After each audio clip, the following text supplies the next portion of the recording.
Salam Bacha! Hosh Omadid and welcome to this new reading of the Book of Kings. This over here is Plumas and I'm going to be your narrator for the session that we have ahead of us.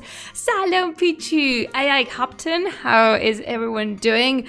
I just hope that everyone is having a good start of the week and that you Bacha are healthy and calmed and relaxed and in a very good place. Like, what, it doesn't matter, it doesn't need to be physically, but I really hope that you have that you have a nice day. At least I think we can all just wait for like a nice relaxed week, because the days, Bacha, how the circumstances have unfolded lately is like, interesting. Salam, hi, my crazy woman of all castles. I'm here and ready for some Shāh-nāmeh trauma, definitely, and I shall deliver. I should attribute to myself no credit whatsoever, because that is Ferdowsi's thing, smashing our heart into the ground and then stepping onto it and then spitting on it, and but that's what we love about the Shāh-nāmeh, innit? That's the reason we gather all here. I don't want to do this to you, but fortunately I must. How is everyone? Oh, hello, hi. I need a mixer. I mean, I do have a mixer, but it's a complicated relationship, the one I have with it, because I don't know, like, every single one of my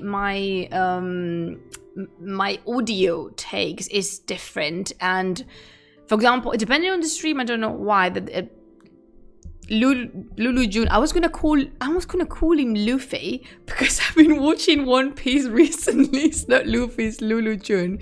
Lulu June is always at the same distance of my mouth, but some streams, when I download them and upload them like back again onto the platforms like YouTube or Spotify or whatever, the sound varies quite significantly, meaning Luffy June, Luffy, Monkey D. Luffy is indeed a June. He is just precious and shall be protected against everything evil in this world, which he does a very fine job by himself. So needs no protection. So I was saying that I don't know why the sound varies so much, because I always use the same audio stats, the same audio settings. And I don't know. For example, last time I read the Book of Kings, the background music was inaudible. No one could hear that unless you put the volume like super high, and that's not good. Don't do that. You don't want me screaming at the top of my lungs into your ears. So I have no idea why or what could I do. I'll just continue as per usual, because I'm not a professional podcaster. I'm just a person obsessed with the book that I'm holding in my hands. And welcome to the Book of Kings. So, can you hear the music now? The background music? Can you at least sense it a bit? Because it's definitely playing, and I can see the bars, but I don't know if it's just me. I mean, I need help. And also, you won't be seeing the Venom cup this time. It's just a plain, normal glass of water. Why is that? The Venom cup is fine. Nothing, not horrible thing has befallen upon it. But it's just, I've had that cup for more than a year. And I was talking to the jinn in my house, and I was talking to my household, and they commented that it would not be advisable to keep on drinking from that cup, because even if I love it so dearly, it's made of plastic, and that's not good for my health, like eventually in the long run. And as much as I heard, as much as it hurt listening to that, they are right. So I'm trying to find a glass cup, and then I'm going to get a vinyl sticker of Venom, because I do want my Venom cup. To honor him, I am wearing this tee, which is amazing. I don't know if you're fans of graphic t-shirts, but this is just so good. I love this one so much. And it was a present from a person that loves me a lot, and I love them equally. So, So, Bacha, you need a Venom mug. You know what? I have a Spider-Man mug. I do. Not here, but I do own a Spider-Man mug.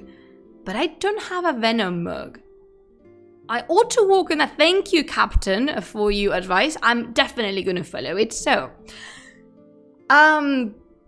we are...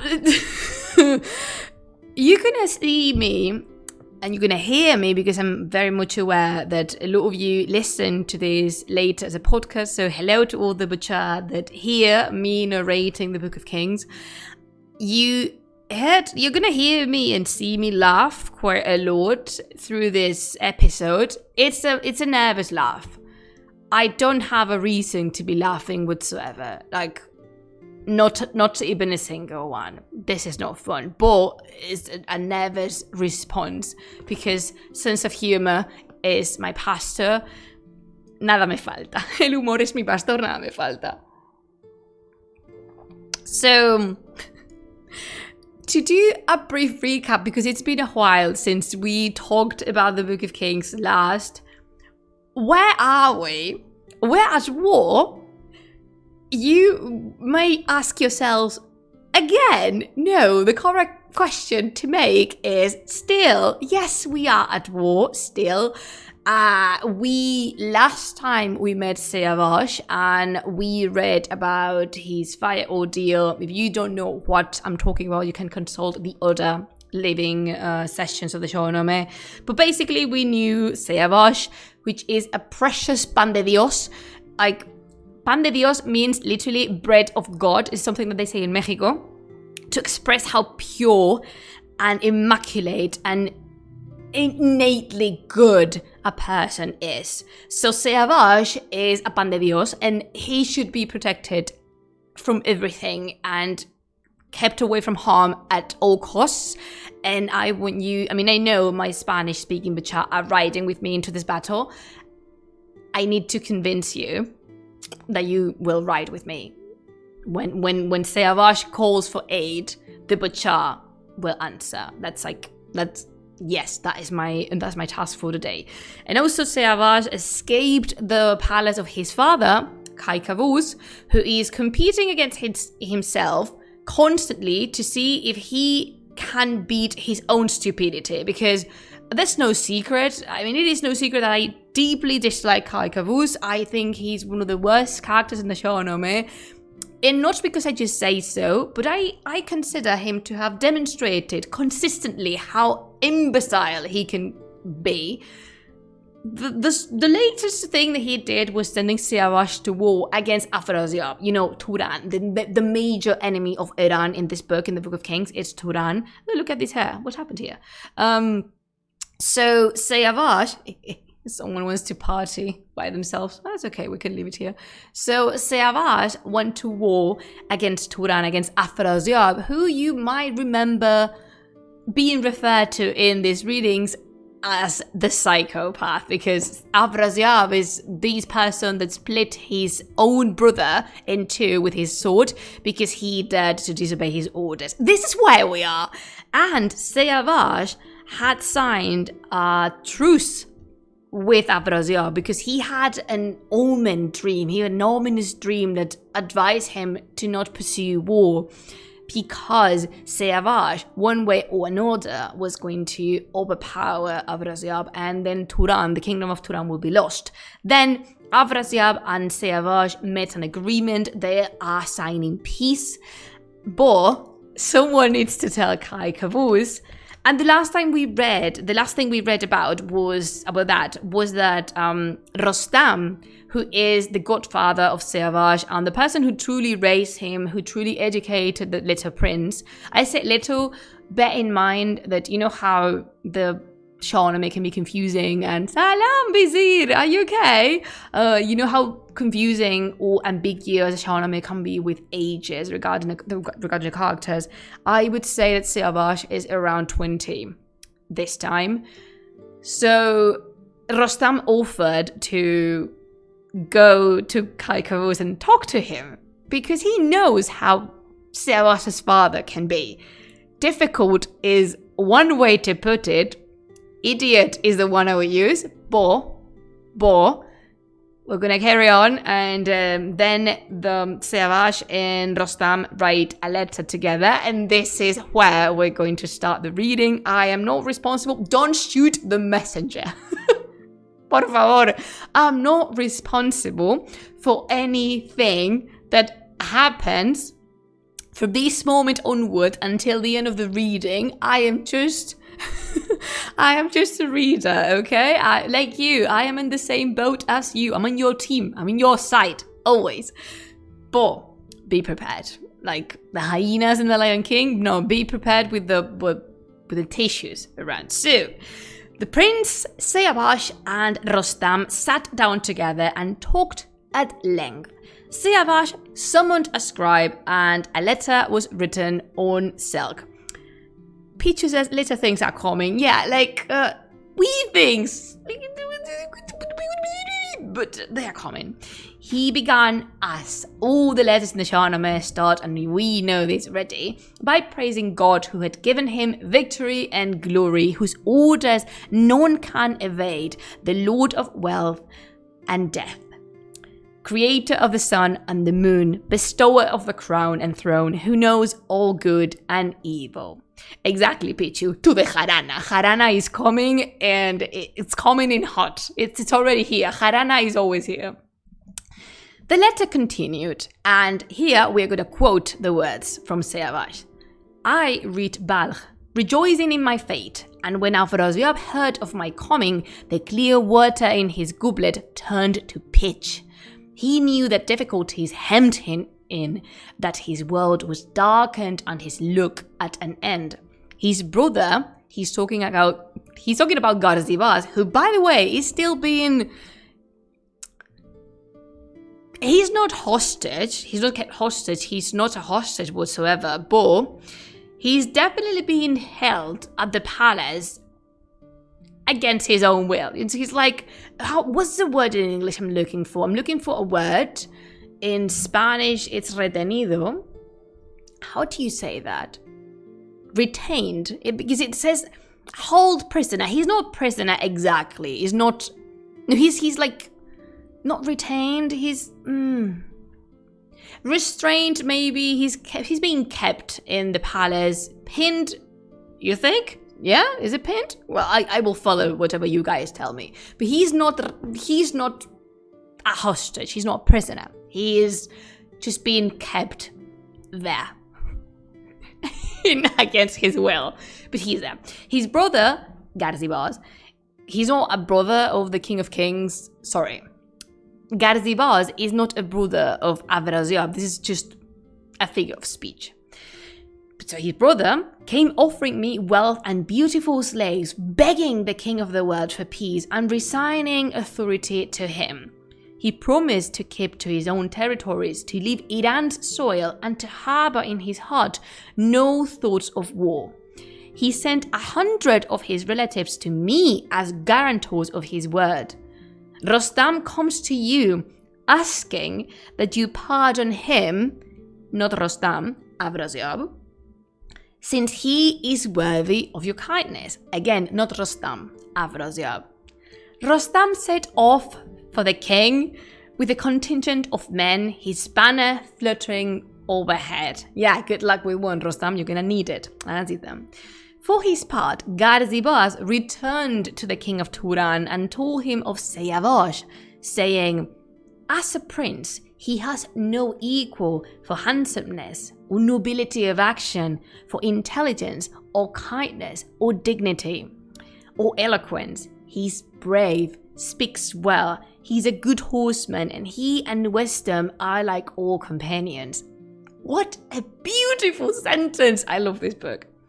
The king Afrasiab laughed and said, policy beats war. For then, my brother, I was disturbed by that nightmare I had, which is why I looked for some way out of this. Well, I have accomplished what I wanted with gold and treasure. Meanwhile, I was going to say in a parallel universe, but unfortunately it's in this reality. Meanwhile, Rostam reached the king of Iran's court. Kaikavuz, as Rostam entered, descended from the throne and embraced him, asking after his son and their battles and wanting to know, mostly, why Rostam had returned. Like, Kaikavuz is very happy to see Rostam and to hear the whole report about how the war is going of the Oxus border. You know, the Oxus is this river that crosses Central Asia. That is the natural border between Iran and Turan. But Kaikavuz is an old dog, so he knows Rostam's visit is not casual. So his first question is, why are you here? What are you doing here? Rostam began praising Siavash. Of course, he is his god kid. What is he going to say? Oh, I love the relationship. By the way, let's just clarify something. Clarify. I can't speak. Let's just clarify something. The relationship between Rostam and Siavash is that of father and son. I told you this back in the day, but I think it's worth repeating it. Rostam lost his own son. He lost Sohrab, and that was horrible. But then he saw in Siavash an opportunity of redemption, of atonement somehow, to try and not erase, but compensate the world for that terrible crime he committed. Let us remember that Rostam's kid could have been saved, but Kaikavuz refused to help because he had this magical tonic that could have healed all the Sohrab's wounds. But he said, no, this is the kind of person we're talking about. This is the King of Kings. Edwin. So, the relationship with Rostam and Siavash is very important for this narrative arc, how tight the bond is and how much they love each other, again, as father and son, because after all, the true father of Siavash, the one who's been there for him, the one who's guided him, that instructed him, is no other than Rostam. So Rostam began by praising Siavash and then handed over the letter. Oh, mama. While the secretary was reading it to him, Kavuz's face first faded to white and then grew black as pitch, and then he turned on Rostam. He's young, my son, I know, he says to Rostam, and he has seen nothing of the world's evil. But you, who have no equal in the world, whom all great warriors long to match themselves against, haven't you seen Afrasiab's wickedness, and how he has deprived me of rest and sleep? I should have gone to war. I longed to fight with him, but they told me not to, saying I should let the young prince manage things. I'm gonna just stop here for a moment. Who said you should not, Kaikavuz? Last time I checked, you were the one who didn't want to go to war. You sent your son, which was very convenient because then you got Rostam to babysit him. No one told you not to go to war. You didn't want to. That's it. Today I have, says No Soy Rose, I have you in the background still working. Oh, thank you. I'm just very happy to be accompanying you at this time.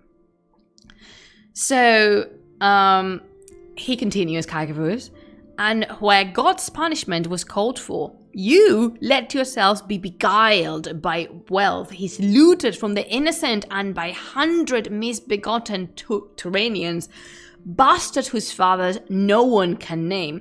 This is a pretty big insult, Bachar.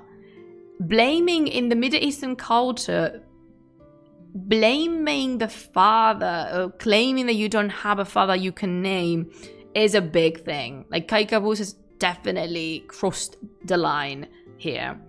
And he goes on, and he's getting redder and redder and angrier. What does he care about such hostage? The water under the bridge to him. But if you've taken leave of your senses, I'm not tired of warfare yet. I will send someone resourceful to Shāh-nāmeh. Tell him to burn Afrasiab's present and to send the hostesses in shackles here to me, where I will hack their heads off one by one by one.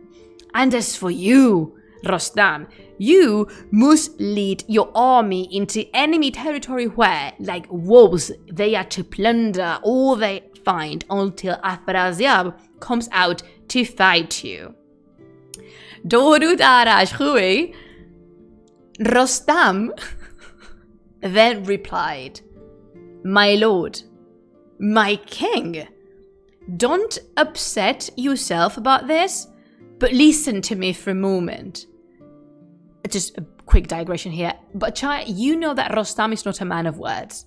Speech is not his strong suit.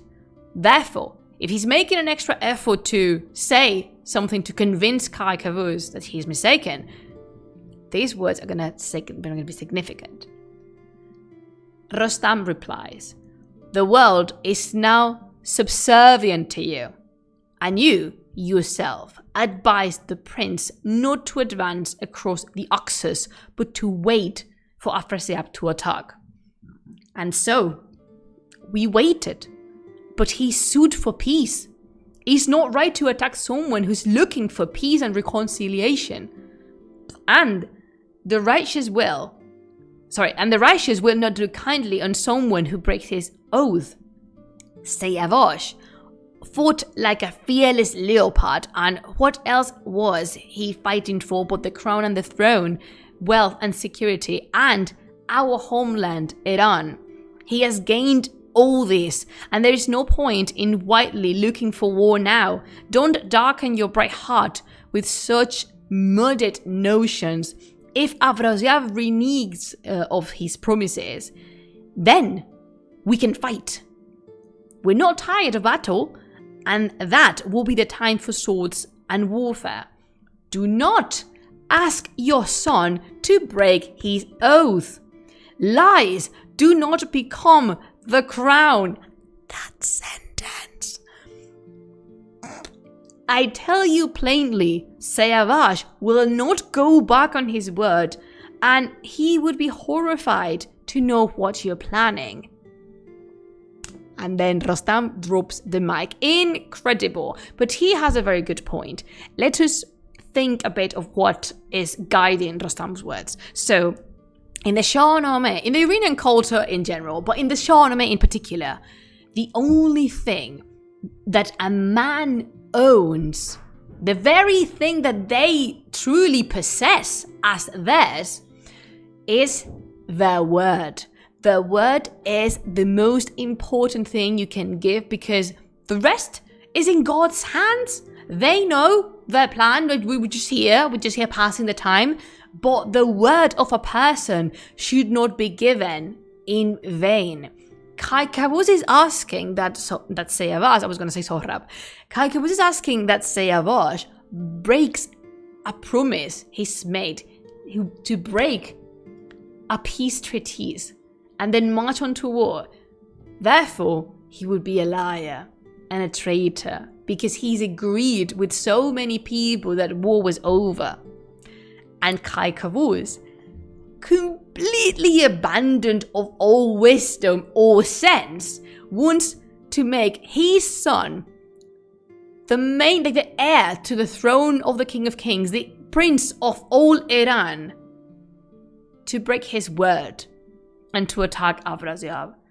And Rostam, who truly knows Shāh-nāmeh's heart and character, what does he say? He says he's not going to.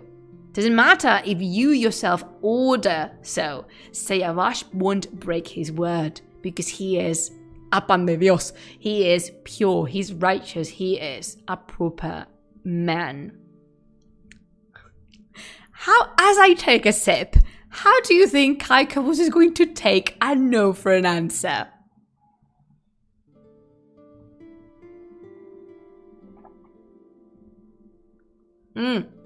Right, Pichu. Rostam in this moment is a clear defender of our favorite sentence. people enjoyed being alive. No, they did. Trust me, they did. So Kai Kavus, of course, he doesn't swallow very well that someone denies his wishes. So what he does is he just started up glaring at Rostam in fury and anger and said, "So everything comes out now, does it?" Why is Kai Kavus saying this sentence? Because do you remember I just mentioned that the son of the son of Rostam could be saved, but Kai Kavus refused to do so. Why? Because he thought that Rostam would become then too powerful and take the throne from him. Kai Kavus doesn't want, he's very comfortable being the King of Kings, and he wants no one to threaten that situation. So he's convinced that Rostam wants to overpower him. He wants to throw a coup and kill him. That's the reason why he says, "So everything comes out now, does it? So it was you who put these thoughts in Siavash's head. You who tore the desire for vengeance from his heart. You only looked for your own ease and comfort in all of this, not for the glory of your own crown and throne." He's talking about like the throne of Iran and the crown of Iran. "You are to stay here." Tuz, who, by the way, poor soul, he's always just there. He's always caught up in the middle of so many things. This poor soul. Tuz will be the one to strap war drums on his elephant and complete this business. I will send a messenger to Balkh, and the message he takes will be a better one. If Siavash can agree to my commands, then he is to resign command of the army to Tuz and return here with his companions, and I will deal with him as he deserves. At the mention of somebody, it doesn't matter that he is the King of Kings, it's just a person threatening the well-being, both physical and mental, of Siavash, Rostam loses it. He snaps. He was enraged and stood up and glared at Kai Kavus's eyes and replied, "The heavens themselves don't lord over me. If you think Tuz a better warrior than Rostam," because you know how Rostam loves talking about himself in the third person, he hasn't lost that. "If you think Tuz a better warrior than Rostam, you will learn soon enough how rare men like Rostam are." And he stormed from the king's presence with hatred in his heart, his face flushed with anger and fury. Kai Kavus immediately summoned Tuz and ordered him to set out. Tuz, he has to obey. He's a King of Kings. Like, who can say no to him? I mean, I'll tell you who. Siavash can, Rostam can, Zal can. Simurgh herself can say no to Kai Kavus, but she's never appeared to him, and she would hate him so much. I mean, I've mentioned this before. Simurgh severely and consistently despises humans. She would hate Kai Kavus as much as I do. So Tuz had drums and trumpets sounded to muster the army for the journey. Kai Kavus then summoned a scribe and had him sit beside him. He dictated a letter full of belligerent, angry words. Oh God. I'm sorry, I need to change something here. Sorry, I'm just checking. Yep. He dictated a word full of belligerent, angry words. Having praised the god of war and peace, lord of the planets Mars and Saturn, the mention of these planets is not just a coincidence. Mars is the embodiment of war themselves. It comes from the Greek pantheon, from Ares, the god of his name is Ares in Greek mythology. Yes, it's Ares in Greek mythology, and then Marte, in Roman mythology. It carried on into the Islamic knowledge, and then the planet Mars also embodies this fetus, and then Saturn is a planet known for being obscure, dark, vengeful. One day I will talk about all of this, like the astrology sentiment of each planet, but it's not just it's not a coincidence that Kaikavus chooses these two planets to be mentioned. I think that I forgot to say that in Spanish. Well, the packs have come into both readings. Creator of good and evil and of kingly glory, which, by the way, Kaikavus doesn't have. He's not blessed by the Far. May I mention, Shāh-nāmeh is, but not Kaikavus. I mean, no wonder. That checks out. The Far abandoned Kaikavus. I think he never had it, but if he had, the Far abandoned him long ago. And then he went on. Young man. This is for his son. This is for Shāh-nāmeh. Rejoicing in your strength and fortune, may the crown and throne be yours forever. If you have neglected my commands, it is because the sleep of youth has beguiled you. You've heard what this enemy did to Iran when he beat us in battle. Now is no time for you to fall for his wiles. If you don't want fortune to forsake you, don't push your young head into his trap. Send these hostages you've secured here to my court. It's no surprise if he's deceived you. He's done it to me often enough, persuading me by his glozing words to call off my attacks. I said nothing about a truce.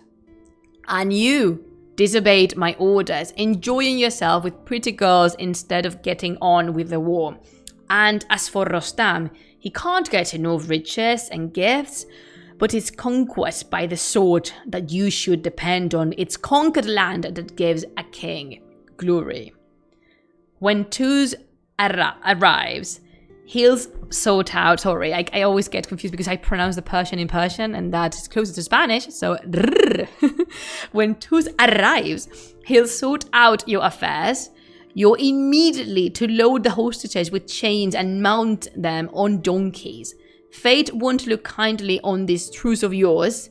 When the news spread in Iran, it will cause an uproar.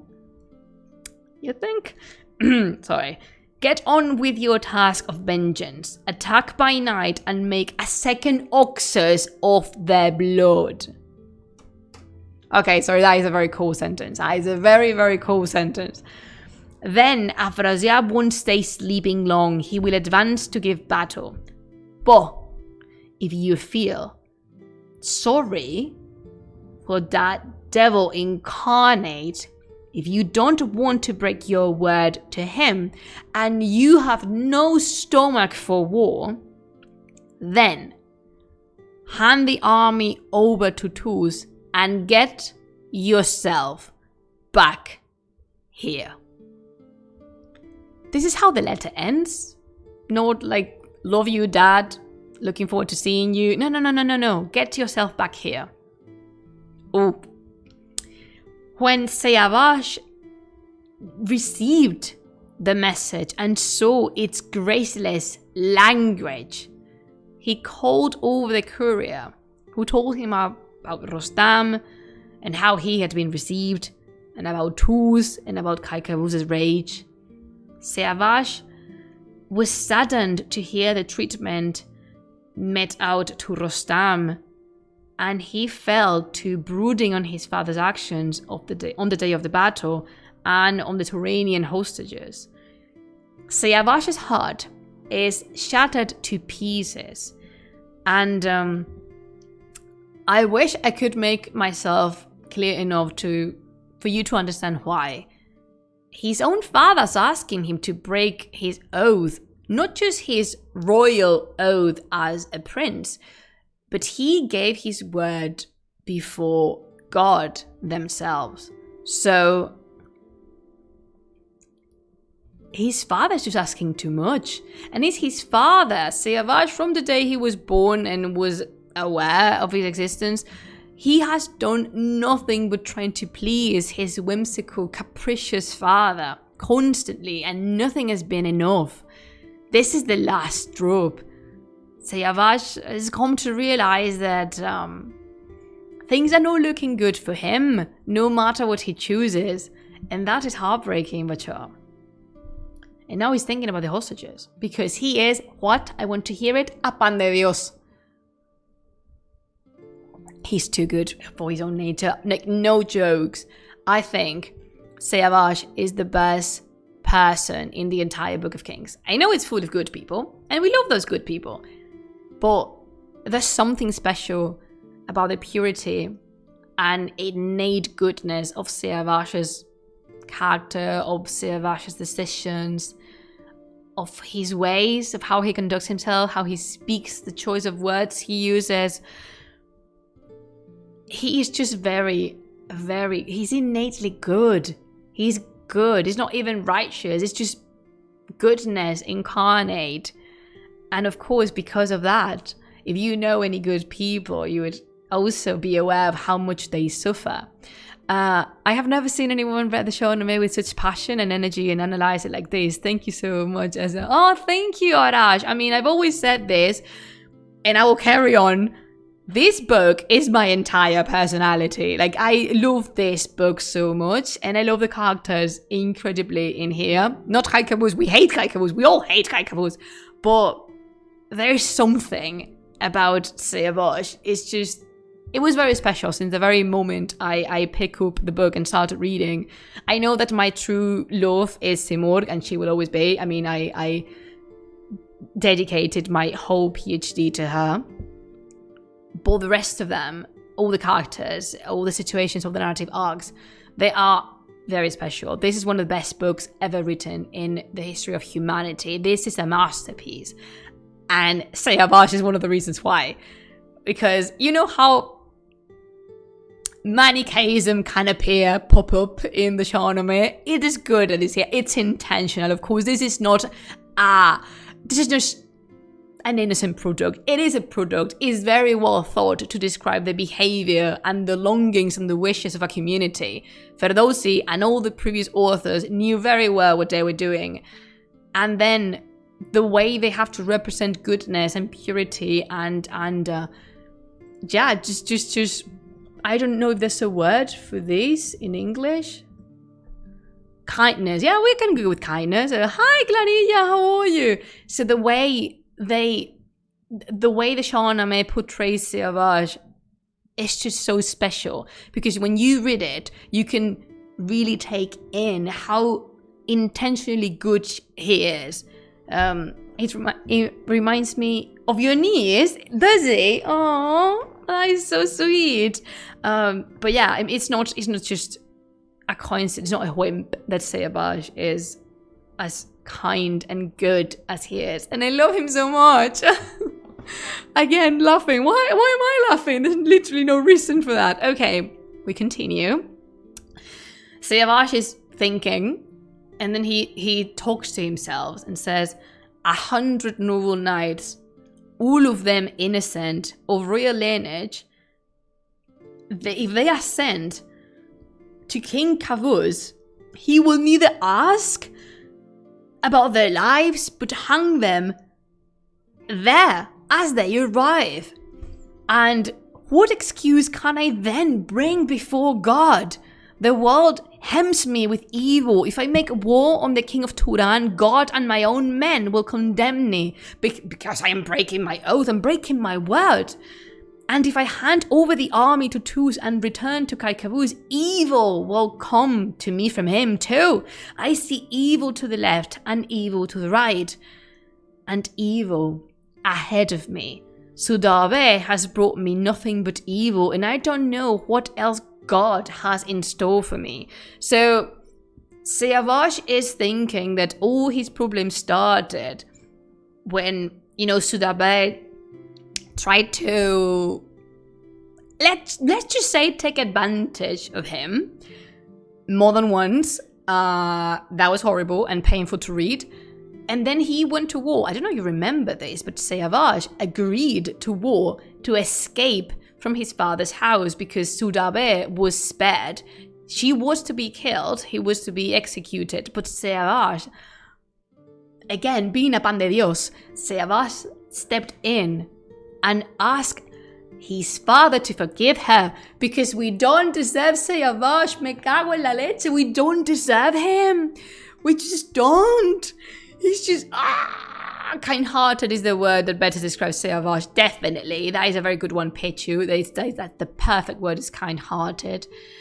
Oh my God, he was the reason why Shāh-nāmeh is still breathing, and then he escaped home and went to war. How desperate have you been mentally to choose war over your own house, the security of your own house?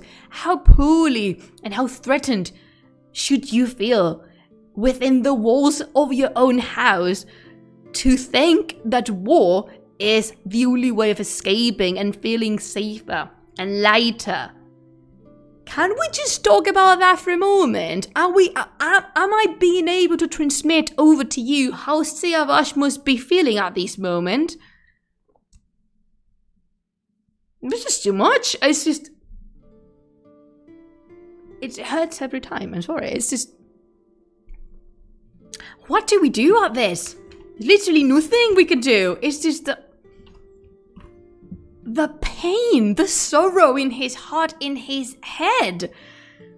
God, I just want to hold him in my arms until he falls asleep, and I just want to, tap him in the head gently and assure him that everything is going to be okay, but nothing is going to be okay. Not at all. By the way, I must ask you, if you know how the story of Shāh-nāmeh continues, please don't say anything, because there's a lot of people that don't know, and I wouldn't want to spoil it for them. So if you know, you accompany me in my suffering. If you don't, just leave it like that. There's a lot, Shāh-nāmeh has a lot still to offer, don't worry. We will follow his adventures much longer, but this moment is just like, mi corazón, my heart. So Shāh-nāmeh summoned 2 noblemen from the army, and men he trusted, Bahram and Zangeh. He cleared his tent of everyone else and sat them down. He told them what happened to Rostam and went on. Countless evils surround me. The king's kind heart was like a leafy tree bestowing shade and fruit, but everything was turned to poison when Shāh-nāmeh deceived him. Well, Shāh-nāmeh, no offense, but your father is an idiot by himself. He was an idiot before marrying Shāh-nāmeh. Yeah, sure, certainly. Shāh-nāmeh has worsened the situation noticeably, but your father was stupid before knowing this woman. It's just, your father's dumb. Tu padre es tonto. His women quarters became my prison, and my life's laughter turned to misery. The fruit of her lust was a fire I passed through. That sentence, butcher, I will read it again. The fruit of her lust was the fire I passed through. Wow. I love this book. I do love this book so much. It's just, it's powerful, isn't it? I chose war as a means of escape from her clutches. And when we came to Balkh and defeated the enemy, they retreated from our land and sent us presents and hostages. Our priests advised us to turn aside from war, as we had secured all we had fought for, and there was no point in shedding more blood. I will not order further fighting, since I fear to break my oath. Disobedience to God is contemptible, and if I turn from righteousness, I shall forfeit both this world and the world to come. I shall be as Ahriman would wish. Yeah. Exactly, Pichu. So that we have an idiom in Spanish that says, where there is no bush, there is no potato. Donde no hay mata, no hay patata. That means, that sounds so much funnier said when you're talking in English.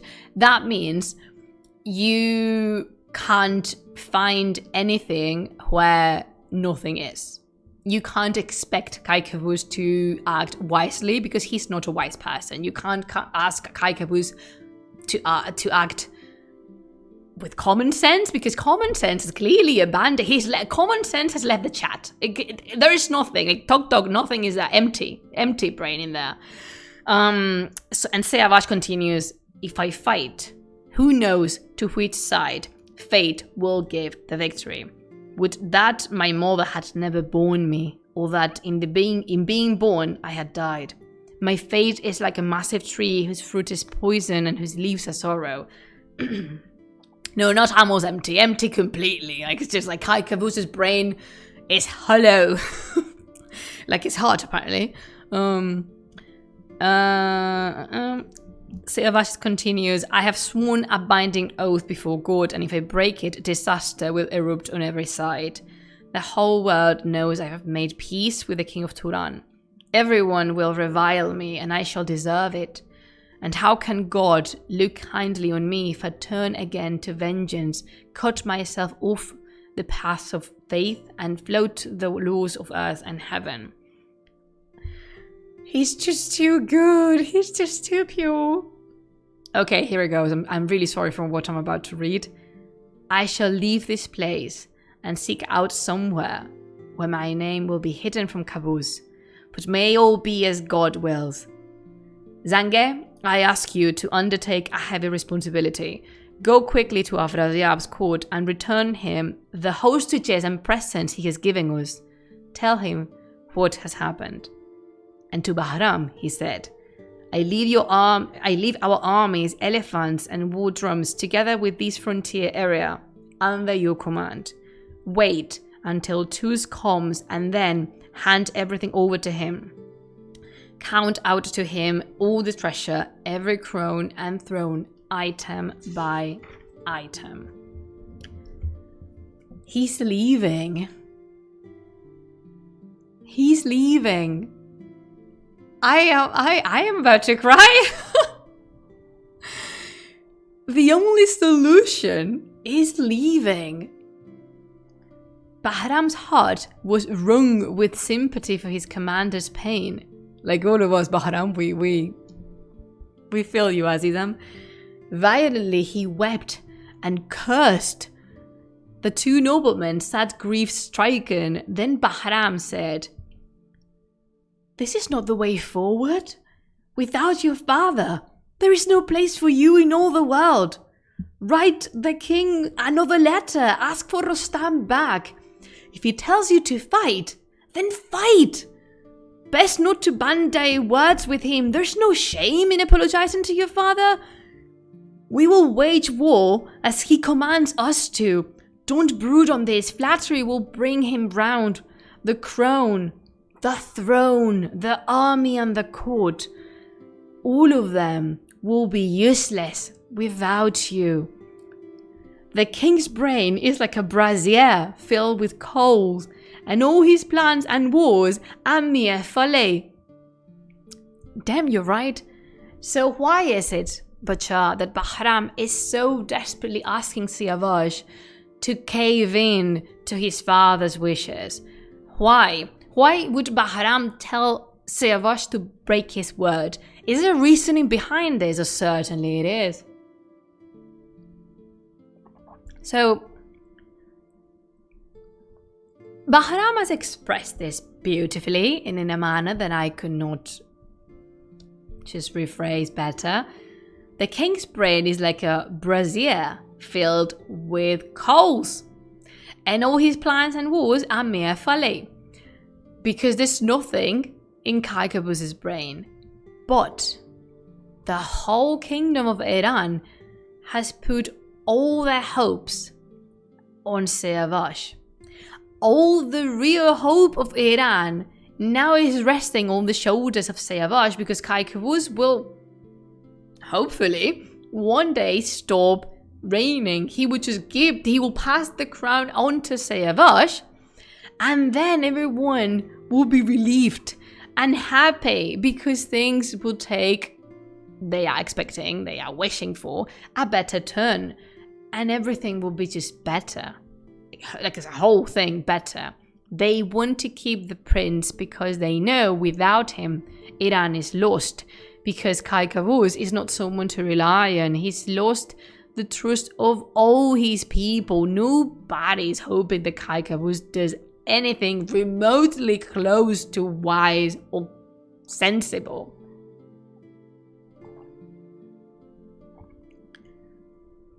So that's the reason why. And also, this is quite a breaking point in the Shāh-nāmeh, because just consider this for a moment. How desperate is Bahram? Because it's not only Bahram, that the whole army, the whole people, the whole country of Iran is speaking through Bahram's words. How desperate they might all be to ask the prince to break his word and to break an oath with God, given that how strongly Siavash is feeling about it and how he has already expressed that then God would turn him away because he doesn't deserve to be in presence of God. And yet Bahram and Zangeh are trying because they don't want Siavash to leave, because they don't want to lose their dear prince. And I am about to collapse because this is all too much.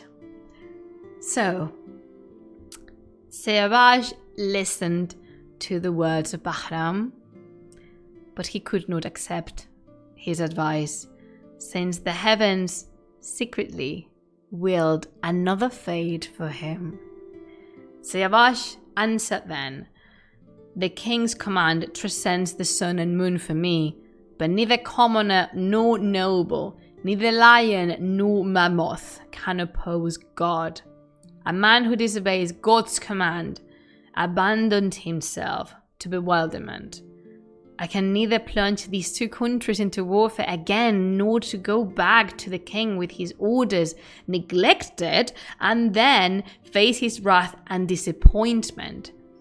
If you are alarmed at my orders, ignore them. I shall be my own messenger and leave this encampment." Even in a moment like this, he's considering everyone else's feelings, and he is thinking about how much he's asking from Bahram and Zangeh. He is a pan de Dios. He's just too good. He's just too good. He's precious. He's just... Baby, Azizam, you're just too good for this world, aren't you? Oh my God. Okay. Hearing this, the warriors' hearts failed within them, shattered into a million little pieces, as if seared by fire, they wept at the prospect of separation from their prince, fearing what fate held in store for him.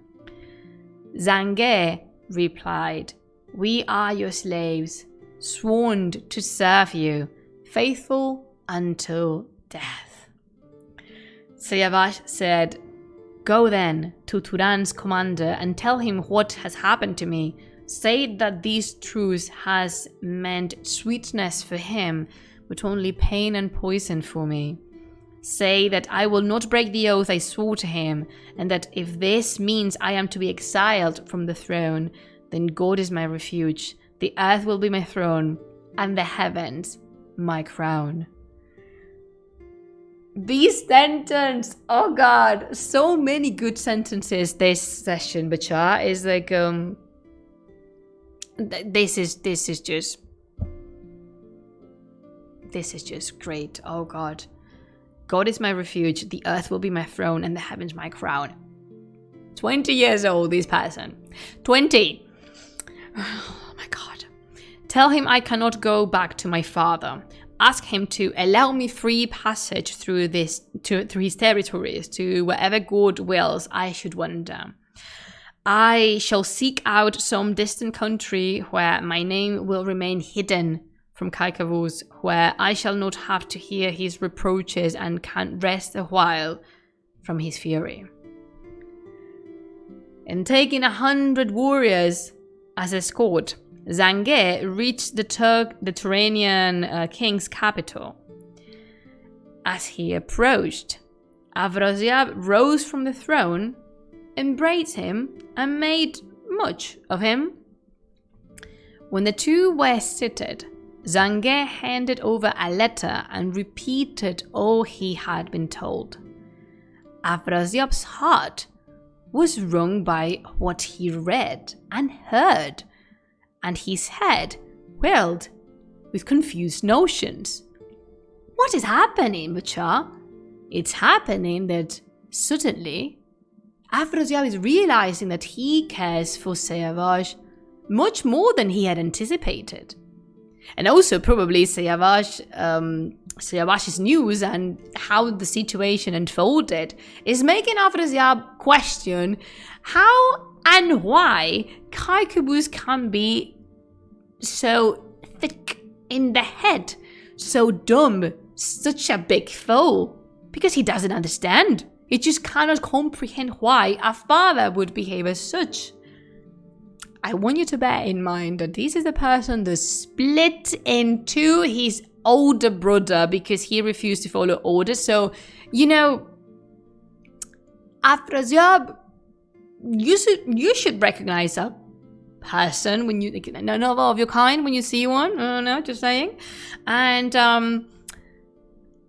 Afrasiab had Shāh-nāmeh billeted according to his rank and then summoned a very interesting character that we are introducing today, who is Piran. Piran is he's an interesting one. Yeah, I think that's a good word. Just keep an eye on him because we will be hearing from him, and he appears in one of the most beautiful depictions of the Shāh-nāmeh, one of the most beautiful illustrations of the Book of Kings. It's in the Shāh-nāmeh of Shāh-nāmeh, and it's on the Metropolitan Museum. Last time I checked, the website was on construction. I hope this is not in construction anymore, but I had the opportunity to work with that. I needed that page for my thesis back in 2019 when I was in New York working with the Metropolitan, and it is so beautiful. The page, it's incredible. I will find it and put it up on Discord, which, by the way, hey, do you want to join our Discord server? You can do so. Like, we're waiting for you. Gladly, we welcome you with open arms. So here comes Piran. Clearing the court, Afrasiab shared with Piran Kaikabus's childish talk, which showed his evil character and his plans for war. As Afrasiab spoke, his face clouded with anxiety. Worry and sympathy for Siavash filled his heart. What, he asked, is the remedy for all this? What would it be best for us to do? Piran then replied, May you live forever, my lord. In all matters, you are wiser than I am, and more able to carry out what must be done. But this is my opinion. Whoever has the opportunity to help this prince on his behalf, either secretly or openly, either by giving him wealth or taking pains from him, should do so. I have heard that in stature, sense, dignity, chivalry, and all that's fitting for a prince, there is no nobleman in all the world who is his equal. But seeing is better than hearing, and we have seen how nobly he acted over the 100 hostages he held, opposing his father on their behalf. Pause. This is important, Bachar. Siavash has seen to all the hostages, one by one, that they are delivered safely and returned to their motherland unharmed. How much? That speaks volumes of Siavash's character. If we needed anything else, I mean, not that we do at this point, but that explains exactly how Siavash is. Naturally, he's worried enough that these people return to their houses with their families. That is such an act of kindness, of pure good. It's just, oh my goodness. We love him. We don't deserve him, but we love him. And we're very fortunate that we have him. It's just... So, Piran continues. He has cast aside hopes of the crown and throne, and he's turning to you for help. It would be not wise or right, my lord, to let him simply pass through our territories, our noblemen will blame you for this, and you would sadden the prince. And then consider. Kai Kavuz is old. He cannot reign for much longer.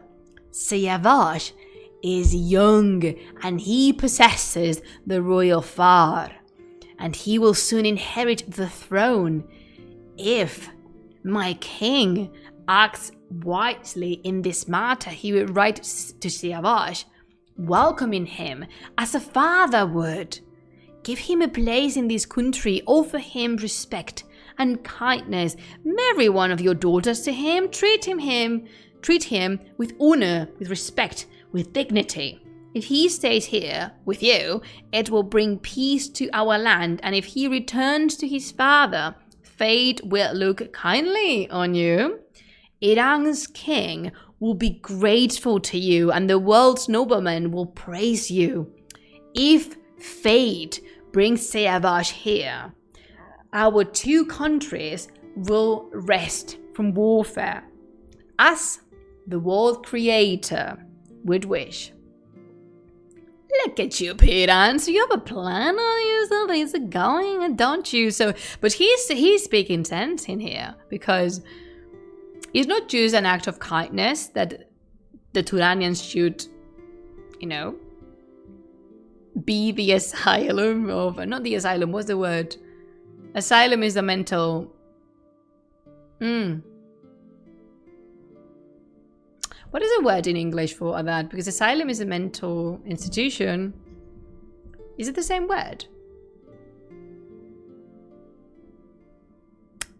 Yeah, it is asylum with a Y. Oh, refuge, sanctuary. I like sanctuary. Oh, that's what they said in The Hunchback of Notre Dame. Oh God, what a moment, isn't it?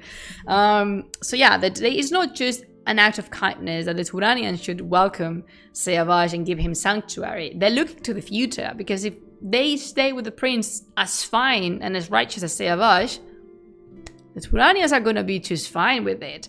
But if then, after Kai Kavuz has passed and the throne righteously comes to Siavash, if he returns to Iran, he's going to look gratefully towards Turan, and war will be just a mere distant thought. There's things going on in here. And when Afraziab, Turan's commander, had heard Piran out and looked at the facts, he brooded for a while, weighing what should be done.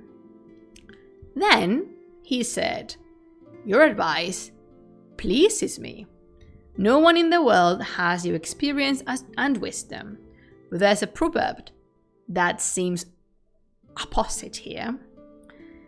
Bring up a little lion cub, and you will be rewarded when his teeth show through. Forgetting all the kindness he's been shown, he will maul his master when his claws have grown."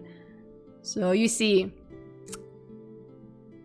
in Spanish we say, when you raise crows, they will rip your eyes out.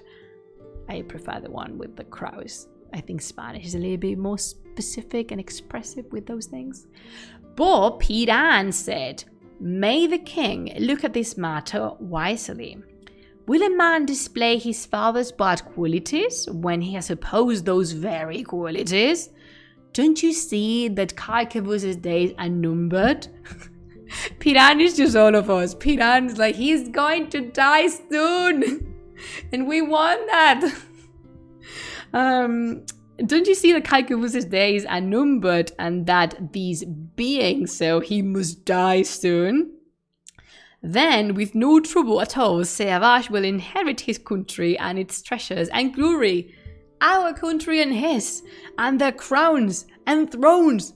Then they will be yours. And this is not the height. And it's a question. And is this not the height of good fortune? Hearing this, Afraziab took a wise decision and called in an experienced scribe. He began his letter with praise of the world's creator, as all the letters of the Shāh-nāmeh start, and then he continued. "May this God bless the prince, lord of the mace and sword and helmet, who is righteous and who fears God, in whose soul there is no injustice or crookedness. I have received Zanghe's message, and my heart is grieved at your king's treatment of you. But what else does a fortunate man seek for in the world than a crown and a throne? And these you will have. All of Turan will do your bidding. This is a big thing. This is huge. And I feel the need of your kindness. You will be my son, and I will be like a father to you, a father who seeks to serve his son. Kavuz has never shown you the kindness I will. I will open my treasury to you, assign you a throne, and keep you as my own child, so that you will be a remembrance of me in the world when I am gone. If I let you just pass through my kingdom, commoners and nobles alike will condemn me, and you will find the going hard beyond my borders unless you have supernatural powers, which by the way is really cool because it's implying that over Turan's borders lives and dwells a supernatural, and that is so cool. Did you know that according to the Conference of Birds, the Mantel Tair, Simur lived in China? That's a story for another time. And they have, there's some reasoning behind that story. You will see no land there and will have to cross the Sea of China, but God has made this unnecessary for you. Stay here and live at ease. My army, my territories and wealth are at your disposal. And you won't have to search for excuses to leave. When you and your father are reconciled, I will load you with presents and willingly send you on your way to Iran. You won't be at odds with your father for long. He is old and will soon grow tired of his differences with you. Once a man reaches 65, the fire of anger begins to fail in him. Iran and all its wealth will be yours. I have accepted God's command that I succor you, and no harm will come to you from me. We're gonna stop for a moment. What is happening? Afrasiab, king of Turan, the eternal enemy of Iran, is offering Siavash not just shelter. He's offering a throne for him in Turan. He's offering to be like a father to him, to treat him with the kindness that Kaikavuz never showed. This is huge. Like, this is something. How an Iranian prince is going to sit on the throne of Turan. Madre de Jarana. Okay, Afrasiab sealed the letter and having given Zanghe gifts of gold and silver, a splendid cloak, and a horse with a gold-worked saddle, he sent him on his way to Siavash. Zanghe reported to his prince what he had seen and heard, and Siavash rejoiced at this, but at the same time, his heart was filled with sorrow and anxiety that he had to make a friend of his enemy, since when did cooling breezes ever blow from a raging fire? This book, I love this book. He wrote to his father. One last time he's sending a letter to his father. Oh my god, tears are coming. Saying, despite my youth, I have always acted wisely. He doesn't say, but he should add, unlike you. Sorry, I will start over. Despite my youth, I have always acted wisely. And the king's anger against me grieves my heart and breaks it to pieces. His women quarters were the cause of my first sorrow, making me traverse a mountain of fire. And in my trial, the wild deer wept for me. To escape such shame, I set out for war, riding confidently against its monstrous claws. Two countries rejoice at the peace I fashioned, but the king's heart hardened against me like steel. Nothing I did pleased him, and since he is sick of the sight of me, I shall not ever stay in his presence. May happiness always inhabit his heart, while sorrow drives me to the dragon's maw. I do not know what will become of me, of this, or what secrets of good and ill the heavens hold in store for me. We need to pause. I need to pause.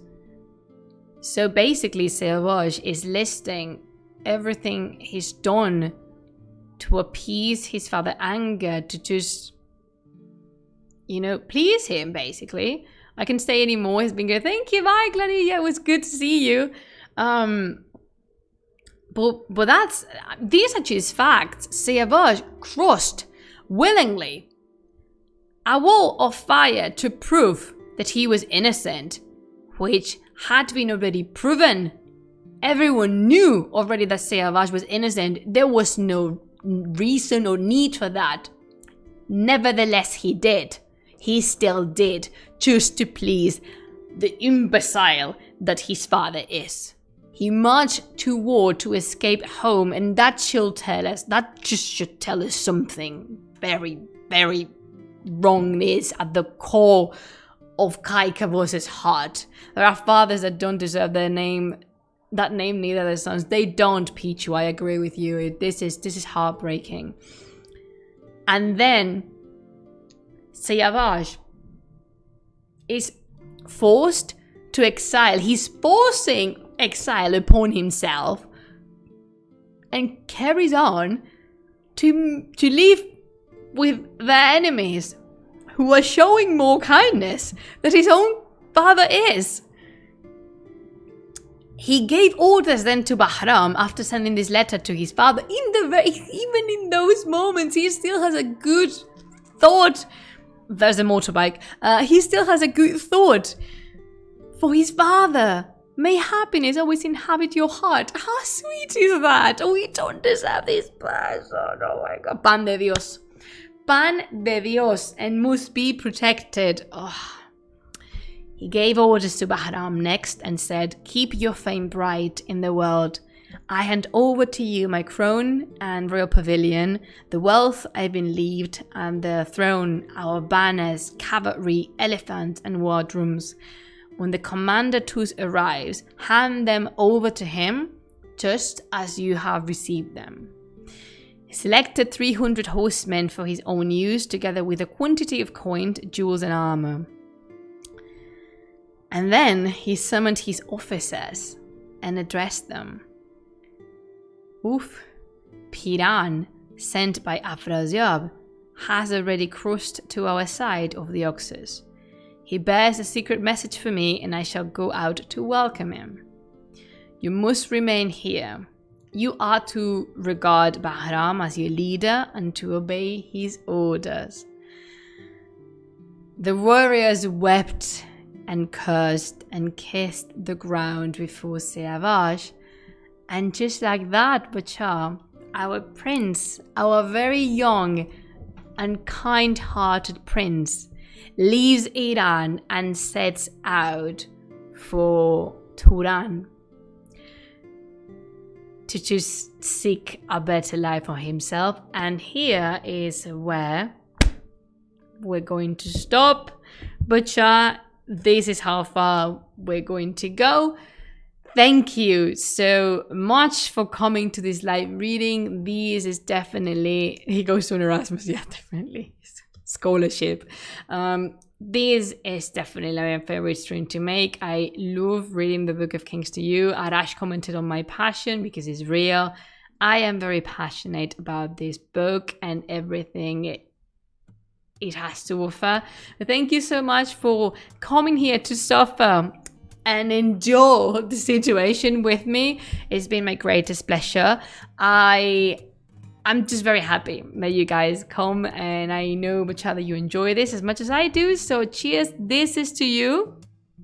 Boom. To you and all the loving Bachar who enjoy the King of Kings. The King of Kings. The Book of Kings. Well, also the King of Kings. Not the current one, though. All right, let's just end up in a more cheerful note. Let's name King of Kings that we love and adore. Well, of course, Fereidun. Definitely, he's my favorite King of Kings. We love Fereidun. We love Tahmuras. We definitely love Kayumars. Hosang was a good pun. He was a good laugh. I don't particularly like Jamshid. No. I know he was not officially a King of Kings, but I like Zahok a lot. Oh my god, Irash. Always team Irash. What is that, Ali? Siavash chose 300 to go to Turan. He will again choose 300 for his men in Turan to fight the last battle with Brazil. Ali, we're trying to avoid spoilers in here because there's a lot of people who don't know, and we are going to continue reading. We will eventually get there, but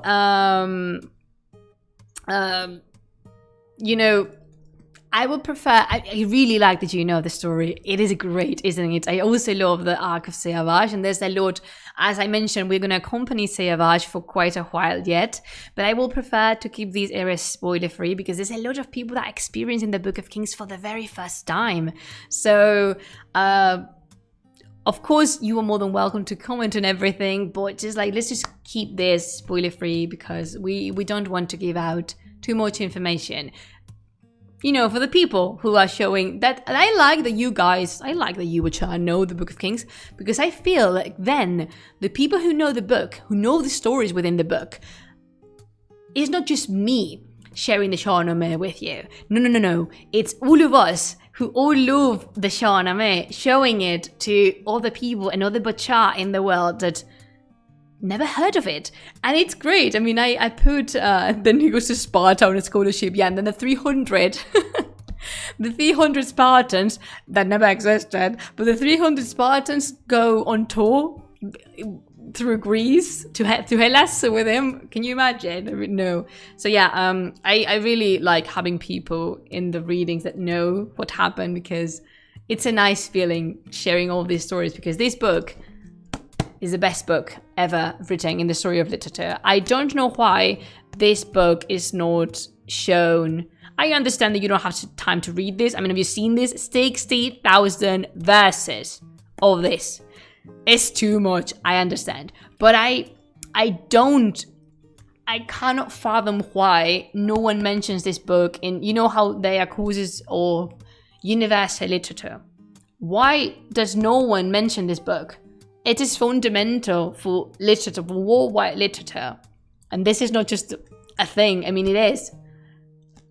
So why no one mentions it? Why is it just kept in here? But no, don't worry, there's a reason why not just me, many people talking about Iran and its beautiful literature are here for. But Bacha, we must depart our ways because I have all the stuff to do too. It's still Monday and duty calls. So thank you so much for coming to the reading. In the meantime, if you want to check all the things that we do, not that one. I think it's links. Yes. You can check the social of the project, and you can check all the, Telegram, Discord server. We have a Patreon as well. So thank you to my patrons as always, because they are the true engine of this project, and I love them so much. Thank you, patrons. You are the very, very best. Thank you for coming, and I will see you very soon. In the meantime, for me, Bacha, just gather a friend, pick one of your friends that you love dearly, and speak about the Book of Kings to them. So you don't need to send them to these readings. I'm cool with that. Just tell them about the Book of Kings. Spread the news and get more people into the wave of suffering, because my goodness gracious, this is a ride. Bacha, thank you so much for everything. As always, it's been my pleasure. Do not forget to create, to explore, and to have tons of fun. Until we see each other next time, I bid you Khod Hafiz.